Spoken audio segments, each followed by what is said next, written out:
Another Autobot? Even if these facts are any good, who needs them? That's right, today we're sharing 5 Transformers facts about Ratchet. Like this video and let me know which is your favourite version of Ratchet, and make sure you follow me if you want to see more Transformers facts. Fact 1. Making his first on-screen appearance in the first episode of the Transformers Sunbow cartoon, More Than Meets the Eye Part 1, Ratchet's toy was imported by Hasbro from Takara's Diaclone toy line into the Transformers in 1984. Japanese toy designer Kojin Ono created Ratchet's original toy, which was released as part of the 1982 Diaclone car robots assortment as the number 4 one-box ambulance type, a redeco and minor retool of the number 2 one-box Cherry Vinette that would go on to be released in the Transformers as Ironhide.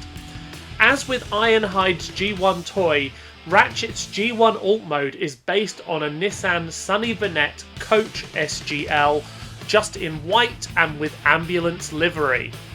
Those who have been fortunate enough to handle Ratchet's original G1 toy, seen pictures of it, or noticed his original appearance in the Marvel Comics, will have noticed that Ratchet's toy doesn't exactly match up with his Sunbow cartoon and subsequent Transformers media and toy appearances. For starters, Ratchet's original G1 toy doesn't have a head. This is owing to the toy's Diaclone heritage. As in the Diaclone fiction, unlike in Transformers, the robots aren't sentient, instead being piloted by Dionauts. When Hasbro imported Ratchet into the Transformers, his toy included a face sticker that you could stick to the chairs behind his windscreen, which gave the impression of a head in robot mode. However, you really had to use your imagination to make Ratchet's toy look how he appeared in the Sunbow cartoon. Fact 2. Did you know that Ratchet almost got the chance to be the very first female-gendered Transformer? In an interview with Marvel Comics' Bob Budiansky in Shout Factory's Matrix of Leadership Special Edition DVD set, close-ups of his original handwritten notes refer to Ratchet as her and the Autobot's go-to gal for repairs. Other sources have also stated that Ratchet's name is inspired by Nurse Ratched, the antagonist of the novel and the movie One Flew Over the Cuckoo's Nest. It appears that Hasbro was staying firm at the time that the Transformers couldn't have a female gender, back when they were being sold as boys' toys, which is why Ratchet's gender became male.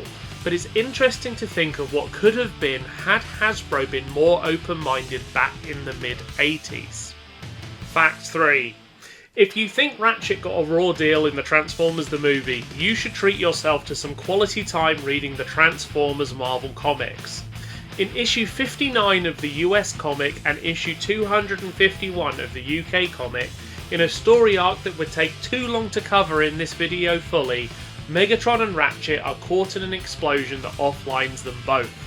An understandably upset Optimus Prime assigns one of my favourite Transformers, Nightbeat, to investigate the situation.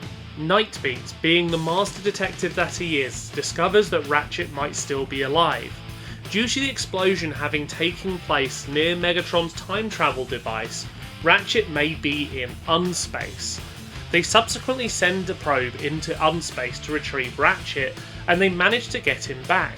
But there's a problem. Ratchet returns fused with Megatron, bonded to him at the molecular level in some sort of Cronenbergian nightmare. Again, thanks for the childhood nightmares, Transformers. Eventually they find out a way to separate Ratchet and Megatron. Of course this means both Ratchet and Megatron survive, but only after the Mega Ratchet monstrosity causes a handful of problems for the Transformers. I don't know about you, but it feels like Sunbow Ratchet got off lightly. Fact 4. Let's talk about Ratchet and his use of the Red Cross symbol. While this applies to other Transformers, including Minerva and Armada Red Alert, Ratchet is the best known Transformer to display the Red Cross symbol. He traditionally displays the Red Cross on his shoulders in robot mode, but as you've probably noticed, he hasn't done so in recent years, or instead, he's worn a variation of the Red Cross. There are a couple of reasons for this. The main reason is the trademark held in the US by the Red Cross organisations, which are reported to have taken legal action against Hasbro, potentially under US Code 706. The other reason is the Geneva Convention. The Geneva Convention is a series of treaties that effectively prevent some of the uglier sides of war from happening, and part of that is reserving the Red Cross symbol for the use of humanitarian aid.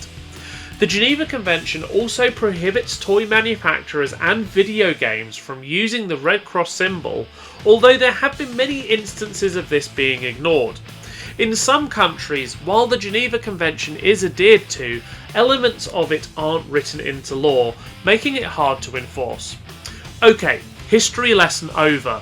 We now return to the Transformers. How does this affect Ratchet? At some point after Ratchet's initial G1 release, Hasbro removed the Red Cross symbol from his sticker sheet. They also stopped showing him with the Red Cross symbol on his shoulders in Season 2 of the Sunbow cartoon. However, they were still present in the Transformers the movie. As mentioned earlier, this isn't the last time Transformers used the Red Cross. It showed up again on Minerva and Armada Red Alert, and even as recently as 2017 when Hound's helmet featured a red cross in the theatrical release of Transformers The Last Knight, which was changed colour for the home release. Fact 5. American actor Don Messick voiced Ratchet in the Sunbow Transformers cartoon. Don Messick was a talented voice actor who voiced many memorable roles. Unfortunately, Don Messick passed away in 1997 at the age of 71. He leaves behind a legacy of great work, including Scooby-Doo, Bam Bam in the Flintstones, Astro in the Jetsons, Muttley in Wacky Races, Boo Boo and Ranger Smith in the Yogi Bear Show, Papa Smurf and Azrael in the Smurfs, Hampton J. Pig in Tiny Toon Adventures, and Dr. Benton Quest in Johnny Quest. In the Sunbow Transformers cartoon, Don Messick also voiced Gears and Scavenger. This is Prymus84, and you've been watching the 5 Facts of Prymus. Thanks for watching. Follow me if you want to see more Transformers facts, and let me know in the comments if I missed anything, got anything wrong, or if there's anything you want me to cover next.